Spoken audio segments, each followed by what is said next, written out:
അപ്പോസ്തലനായ പൗലോസ് റോമർക്കെഴുതിയ ലേഖനം അധ്യായം 5.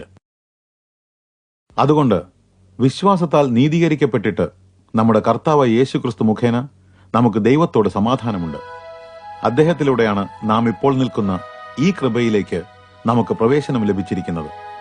ദൈവ തേജസ്സിന്റെ പ്രത്യാശയിൽ നാം ആനന്ദിക്കുന്നു. അതുമാത്രമല്ല, നമ്മുടെ കഷ്ടതയിലും നാം ആനന്ദിക്കുന്നു. എന്തുകൊണ്ടെന്നാൽ കഷ്ടത സഹിഷ്ണുതയെയും, സഹിഷ്ണുത പരിപക്വതയെയും, പരിപക്വത പ്രത്യാശയെയും ഉളവാക്കുന്നു എന്ന് നാം അറിയുന്നു.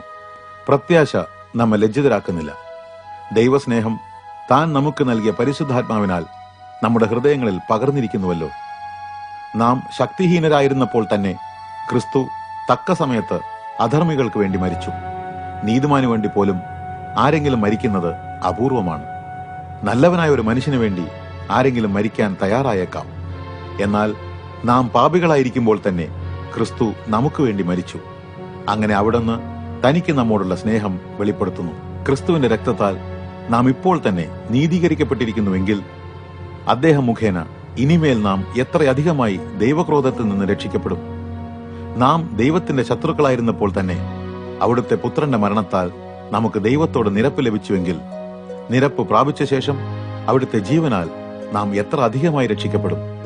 അതുമാത്രമല്ല, നമുക്കിപ്പോൾ നിരപ്പ് ലഭിക്കുവാൻ ഇടയാക്കിയ നമ്മുടെ കർത്താവായ യേശുക്രിസ്തുവിലൂടെ ദൈവത്തിൽ നാം പ്രമോദിക്കുകയും ചെയ്യുന്നു. ഏക മനുഷ്യൻ മൂലം പാപവും, പാപം മൂലം മരണവും ലോകത്തിൽ കടന്നു. ഇങ്ങനെ എല്ലാവരും പാപം ചെയ്തതിനാൽ മരണം എല്ലാവരിലും വ്യാപിച്ചു. ന്യായപ്രമാണം നൽകപ്പെടുന്നതിന് മുമ്പും പാപം ലോകത്തിൽ ഉണ്ടായിരുന്നു. എന്നാൽ ന്യായപ്രമാണം ഇല്ലാതിരിക്കുമ്പോൾ പാപം പരിഗണിക്കപ്പെടുന്നില്ല. എങ്കിലും ആദാം മുതൽ മോശെ വരെ ആദാമിനെ പോലെ കൽപ്പന ലംഘിച്ച് പാപം ചെയ്യാത്തവരുടെ മേലും മരണം വാഴ്ച നടത്തിയിരുന്നു. ആദാം വരുവാനുള്ളവന്റെ പ്രതിരൂപമത്രേ. എന്നാൽ കൃപാവരം ലംഘനം പോലെയല്ല. ഏക മനുഷ്യന്റെ ലംഘനത്താൽ അനേകർ മരിച്ചുവെങ്കിൽ ദൈവകൃപയും നാം ഇനി യേശുക്രിസ്തു എന്ന ഏക മനുഷ്യന്റെ കൃപയാലുള്ള ദാനവും അനേകരിലേക്ക് ഏറ്റവും അധികം കവിഞ്ഞൊഴുകിയിരിക്കുന്നു. ഏക മനുഷ്യന്റെ പാപത്തിന്റെ ഫലം പോലെയല്ല ദൈവത്തിന്റെ ദാനം.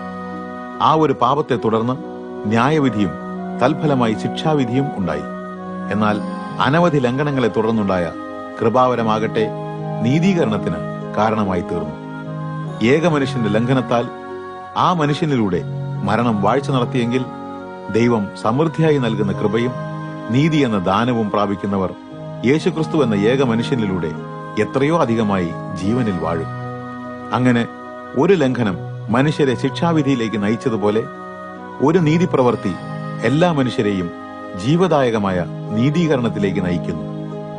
ഏക മനുഷ്യന്റെ അനുസരണക്കേടിലൂടെ അനേകർ പാപികളായി തീർന്നതുപോലെ ഏക മനുഷ്യന്റെ അനുസരണത്തിലൂടെ അനേകർ നീതിമാന്മാരായി തീരും. ന്യായപ്രമാണം ഇടയിൽ വന്നു ചേർന്നതിനാൽ ലംഘനം പെരുകി. എന്നാൽ പാപം വർദ്ധിച്ചിടത്ത് കൃപ അതിലുമധികമായി വർദ്ധിച്ചു. പാപം മരണത്തിലൂടെ വാഴ്ച നടത്തിയതുപോലെ കൃപയും നമ്മുടെ കർത്താവായ യേശുക്രിസ്തുവിലൂടെ നിത്യജീവൻ ലഭിക്കുവാൻ തക്കവണ്ണം നീതിയാൽ വാഴേണ്ടി നിന്നു തന്നെ.